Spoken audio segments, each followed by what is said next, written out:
Assalamualaikum warahmatullahi wabarakatuh. Perkenalkan, nama saya Diah Putri Dewi, NIM T2017-1082. Saya perwakilan dari kelompok pembelajaran metode tilawah kelompok 13. Dan pada pembahasan kelompok kami yaitu mengenai tentang metode UMI. Di sini saya akan sedikit mengulas tentang pengertian dan sejarah dari metode UMI itu sendiri. Langsung saja kita masuk pada ulasan saya mengenai pembelajaran mengenai metode UMI, pengertian dari metode UMI. Metode UMI merupakan salah satu metode pembelajaran membaca Al-Quran yang sudah banyak berkembang di Indonesia. Metode UMI merupakan metode yang mengenalkan cara membaca Al-Quran dengan tartil, baik, dan secara perlahan. Metode ini hanya menggunakan satu lagu, yaitu lagu Ros, dengan dua nada, yaitu nada tinggi dan nada rendah. Maka metode ini sangat cocok digunakan untuk kaum pemula, karena masih menggunakan nada yang sederhana. Kata UMI dalam metode UMI berasal dari bahasa Arab, yaitu umun, yang artinya ibuku, dengan penambahan ya mutakalim. Pemilihan nama UMI juga untuk menghormati dan mengingat jasa ibu. Maka pendekatan yang digunakan dalam pembelajaran Al-Quran metode UMI ini adalah pendekatan bahasa ibu. Dan dapat disimpulkan bahwa metode UMI merupakan salah satu metode belajar membaca dan menghafal Al-Quran dengan pendekatan bahasa ibu. Berbicara tentang pendekatan bahasa ibu, pada hakikatnya pendekatan bahasa ibu itu ada 3 unsur. Yang pertama yaitu metode langsung, yaitu langsung dibaca atau dieja. Langsung dibaca tanpa dieja atau diurai, sehingga tidak banyak penjelasan dan kata-kata lain. Yang kedua yaitu diulang-ulang.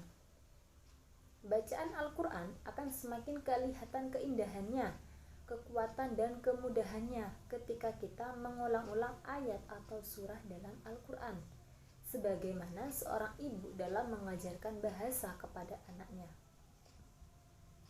Yang ketiga yaitu kasih sayang tulus. Kekuatan cinta, kasih sayang yang tulus dan kesabaran seorang ibu dalam mendidik anak adalah kunci dari kesuksesannya. Demikian pula dengan seorang guru yang mengajarkan Al-Quran, jika ingin sukses hendaknya meneladani seorang ibu agar juga dapat menyentuh hati anak mereka, sehingga proses belajar membaca dan menghafal Al-Quran ini dapat berjalan seefektif dan seefisien mungkin. Kemudian dari metode UMI ini ada beberapa moto. Yang pertama yaitu mudah.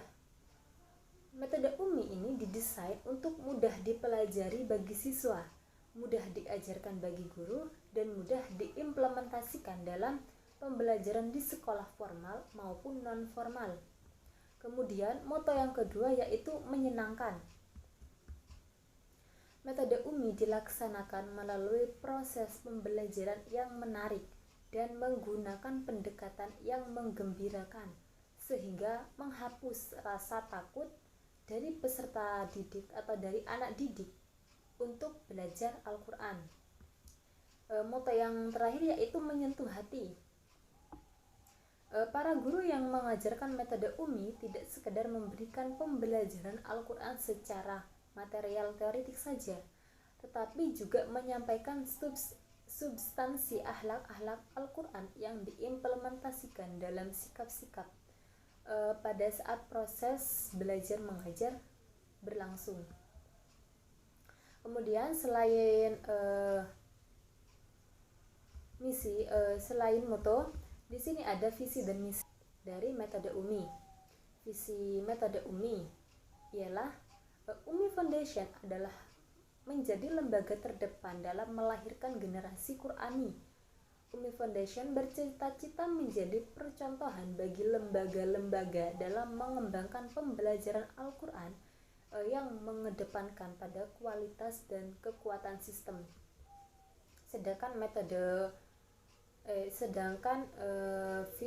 Misi metode Umi yaitu mewujudkan lembaga profesional dalam pengajaran Al-Quran yang berbasis sosial dan dakwah, membangun sistem manajemen pembelajaran Al-Quran yang berbasis pada mutu, serta menjadi pusat pengembangan pembelajaran dan dakwah Al-Quran pada masyarakat. Itu sekilas mengenai pengertian metode Umi. Selanjutnya langsung kita masuk pada sejarah adanya metode Umi. Metode Umi merupakan salah satu metode yang banyak digunakan umat Islam dalam pembelajaran membaca dan menghafal Al-Quran. Metode ini dicetuskan pada tahun 2007 dan diprakarsai oleh A. Yusuf MS dan Masruri.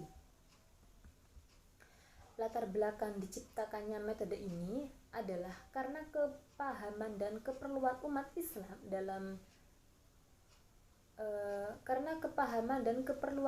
Islam pada umumnya untuk mempelajari Al-Quran dari tahap membaca dan menghafalkannya itu sudah meningkat, sedangkan program dan metode pembelajaran Al-Quran yang ada itu selama ini belum menyebar ke seluruh elemen masyarakat, khususnya umat Islam itu sendiri. Maka metode ini diharapkan dapat menyebar ke seluruh masyarakat dan dapat meningkatkan semangat fastabiqul khairat dalam pendidikan Al-Quran, khususnya dalam pembelajaran Al-Quran. Sedikit itu yang dapat saya ulas mengenai pengertian metode Umi dan sejarah metode Umi. Kurang lebihnya akan dilanjut oleh rekan kelompok saya yang selanjutnya.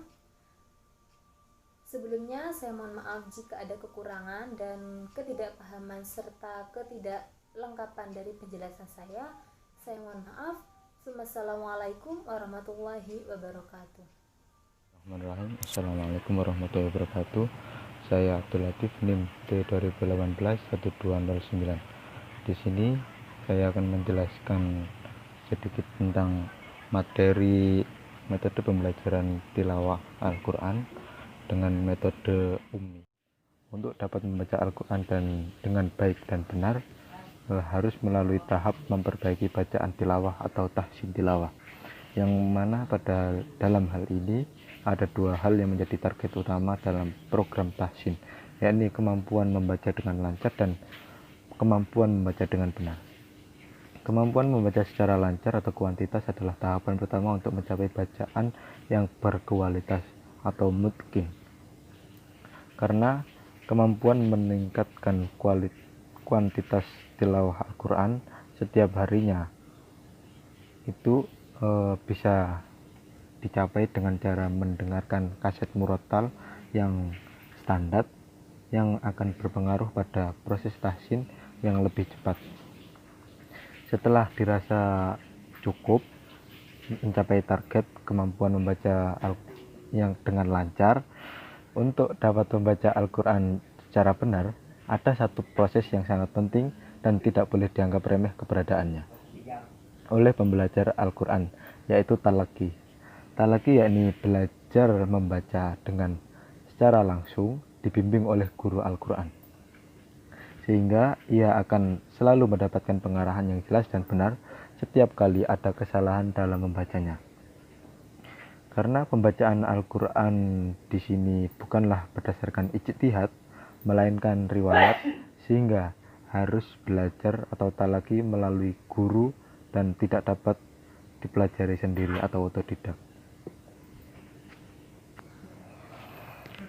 Adapun kesalahan-kesalahan umum yang sering terjadi saat pembelajaran tilawah Al-Quran, yakni yang pertama, membaca bacaan dengan mantul, yang seharusnya bacaan tersebut tidak boleh dimantulkan atau tidak dibaca qalqalah, seperti Contoh bacaan alhamdu dibaca alhamdu. Yang kedua, yakni menyambung kalimat disertai jeda, sehingga terkesan ada tanda bunyi panjang atau bacaan mat. Yang ketiga, membaca mat yang seharusnya 2 harokat menjadi 3 harokat. Yang keempat, tidak teliti pada tanda mat atau bendera yang seharusnya dibaca panjang 4 atau 6 harokat hanya dibaca 2 harokat. Yang kelima dan yang terakhir, tidak membaca dengung dengan sempurna karena terburu-buru. Apapun untuk mengatasi kesalahan-kesalahan dalam membaca Al-Quran dalam metode pembelajaran tilawah dengan metode ummi, ini penyusun buku telah menyusun materi pembelajaran dalam bentuk buku yang terdiri dari 6 jilid, yang masing-masing dari buku tersebut berisi 40 halaman dan ditambah dengan buku Gharaibul Quran dan Tajwid Dasar. Setiap buku di sini terdapat pokok bahasan, latihan atau pemahaman, dan keterampilan. Adapun materi yang disusun di sini, yakni yang pertama, yakni jilid 1, yakni pengenalan huruf hijaiyah berharokat fathah dari alif sampai ya. Di sini seorang pembelajar atau seorang guru mengajarkan makhraj dan sifat huruf sebaik mungkin dengan langsung mencontohkan, bukan secara teoritis. Yang kedua, pada jilid 2, ini pengenalan harokat selain fathah, yaitu kasroh, dhammah, fathatain, kasrotain, dan dhammatain. Pengenalan huruf sambung dari alif sampai ya, yang pada hal ini guru mengajarkan kepada muridnya ini untuk membaca langsung seperti di jilid pertama, ini membaca langsung, pendek dan cepat. Untuk yang kedua, yakni jilid 2, ini pengenalan harokat selain fathah, yaitu kasroh, dhammah, fathatain, kasrotain, dan dhammatain. Yang pada jilid 2 ini sama dengan jilid pertama, yakni dibaca langsung, pendek dan cepat. Serta seorang pengajar harus memperhatikan bacaan berharokat kasroh, dhammah, kasrotain, dan dhammatain agar bacaannya tidak miring. Yang dimaksud miring di sini yakni kasroh mendekati ke vokal E dan dhammah mendekati ke vokal O atau E dalam bahasa Sunda. Yang selanjutnya jilid ketiga, yakni pengenalan bacaan mat yang dibaca panjang 2 harokat atau 1 alif. Mat yang diajarkan ialah mat asli, mat silah qasirah, dan mat badal. Dalam praktiknya, siswa diajarkan tidak secara teoritis dengan kata-kata yang bertele-tele, namun diajarkan dengan kata kunci ketika mengajarkan bacaan mat. Yang selanjutnya pada jilid 4, pengenalan huruf yang disukun dan huruf yang ditasdid. Dalam hal ini ketika mengajarkan huruf sukun dan bertasdid supaya ditekan membacanya dan jangan sampai kendor atau diseret-seret. Kata kunci ketika mengajarkan pada jilid 4 ini yakni lam sukun ditekan membacanya. Ketika mengajarkan lam sukun, lam bertasdid ditekan, cara membacanya yakni dengan ditekan. Penyebutan huruf tergantung huruf yang diajarkan. Kelima, yakni jilid 5, pengenalan cara waqaf, yang dalam hal ini siswa diajarkan cara mewakafkan di akhir kata dengan berbagai bentuk, yang diantaranya di sini yang pertama yakni cara mewakafkan tanwin fathah dan kata yang berakhiran alif layyinah. Kata kuncinya di sini yakni aliman jika diwakafkan menjadi alimah, dan fatardo jika diwakafkan maka dibaca fatardo. Yang kedua, cara mewakafkan kata dengan hukum mat, arid lis sukun dan matlin. Dengan kata kunci aliman jika diwakafkan maka dibaca alim, dan khaufun jika diwakafkan maka dibaca khauf. Yang ketiga, cara mewakafkan kata yang akhirnya dibaca pendek dengan kata kunci rusulun, dan jika diwakafkan maka akan dibaca rusul, dan khusrin yang diwakafkan menjadi khusr. Yang selanjutnya nomor 4, ini cara mewakafkan kata yang berakhiran tak marbutah dengan kata kunci rodiyatan, jika diwakafkan maka dibaca rodiyah. Selanjutnya pada jilid ini yang diajarkan pada pengenalan bacaan dengung dalam istilah tajwid. Dengung di sini disebut dengan gunnah. Dalam penyebutan gunnah ada 5 pembagian, yakni hukum gunnah. Yang pertama yakni hukum gunnah dengan kata kunci nun tasydid yang dibaca dengung yang lama, dan mim tasydid yang dibaca dengung yang lama juga. Yang kedua, bacaan ikhfa atau samar. Untuk cara bacanya yakni nun sukun sama dengan tanwin dibaca dengung yang lama. Yang ketiga, ini bacaan idgham bi gunnah dengan kata kunci nun sukun atau dengan tanwin, jika bertemu salah satu huruf ya, nun, mim, wawu, maka dibaca dengung yang lama. Yang selanjutnya nomor 4, yakni bacaan idgham mislain dengan kata kunci mim sukun bertemu mim sama dengan mim tasydid dibaca dengung yang lama. Yang selanjutnya nomor 5, yakni bacaan ikhfa safawi dengan kata kunci mim sukun bertemu dengan ba yang juga dibaca dengan dengung yang lama. Yang terakhir, ini bacaan iklab dengan kata kunci mim ba'di sama dengan dibaca mim ba'di. Ya, pada jilid ke-6 yakni pengenalan bacaan qalqalah. Pengajaran bacaan qalqalah baik qalqalah sughra maupun qalqalah kubra, ini pembacaan yang tidak boleh didengungkan seperti penjelasan yang awal tadi. Dalam pengenalan bacaan qalqalah di sini tidak sama dengan hukum tajwid yang diajarkan pada idgham bila gunnah dan izhar halqi, yang mana hukum idgham bila gunnah dengan kata kunci nun sukun atau tanwin jika bertemu salah satu huruf lam dan ro maka dibaca tidak dengung, dan hukum bacaan izhar dengan kata kunci nun sukun atau tanwin jika bertemu hamzah ha dibaca tidak dengung. Demikian juga pada huruf berikutnya, penyebutan huruf disesuaikan dengan huruf yang tertera di buku ummi. Sekian penyampaian materi dari saya. Kurang lebihnya mohon maaf. Assalamualaikum warahmatullahi wabarakatuh. Nama saya Wuwun Dwi Fathur Rahmah, NIM T 2018-1320. Di sini saya akan melanjutkan presentasi dari presentator sebelumnya. Di sini saya akan menjelaskan tentang kelebihan dan kekurangan dari metode ummi.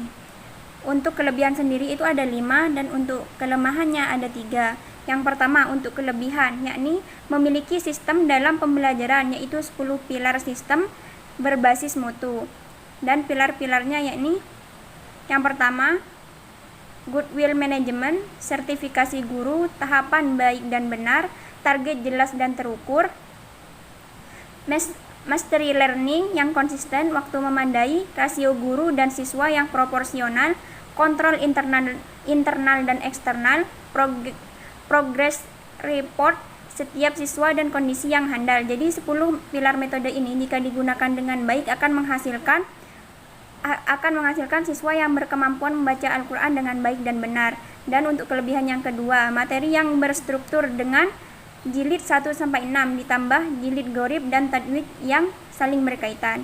Yang ketiga, tahapan yang sistematis dengan alokasi waktu yang memadai untuk pembelajaran. Dan untuk yang kelebihan keempat, melaksanakan pembelajaran Al-Quran dengan direct method atau metode langsung dan repetition atau ulangi dan kasih sayang seperti ibu mengajar anaknya. Maksudnya menggunakan metode repetition ini pengulangan, yakni membuat siswa yang belum mampu membaca dengan baik menjadi lebih baik karena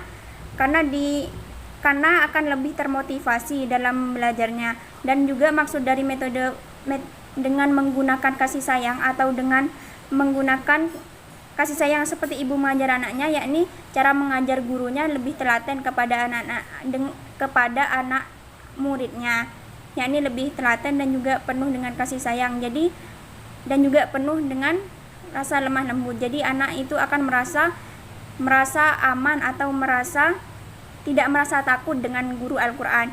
Dan untuk yang kelima, menerapkan pengawasan yang ketat sekaligus evaluasi yang berkesinambungan. Yakni pengawasan yang berkesinambungan menunjukkan penjagaan mutu baca Al-Quran yang sangat ketat yang menjadikan kualitas bacaan siswa selalu terjamin. Dan untuk kekurangan metode UMI ini ada 3. Yang pertama, sistem dalam metode UMI membutuhkan guru Al-Quran yang profesional, sedangkan kenyataannya guru yang profesional ini masih sedikit, tidak banyak jumlahnya. Dan untuk yang kedua, membutuhkan dana yang besar karena membutuhkan guru yang banyak dan juga membutuhkan operasional yang besar. Maksudnya operasional di sini adalah bahan-bahan atau peralatan yang dibutuhkan dalam pengajaran metode UMI ini. Yang untuk ketiga, memerlukan waktu yang lama sekitar 2-4 tahun. Cukup sekian presentasi dari saya. Sekian, wassalamualaikum warahmatullahi wabarakatuh.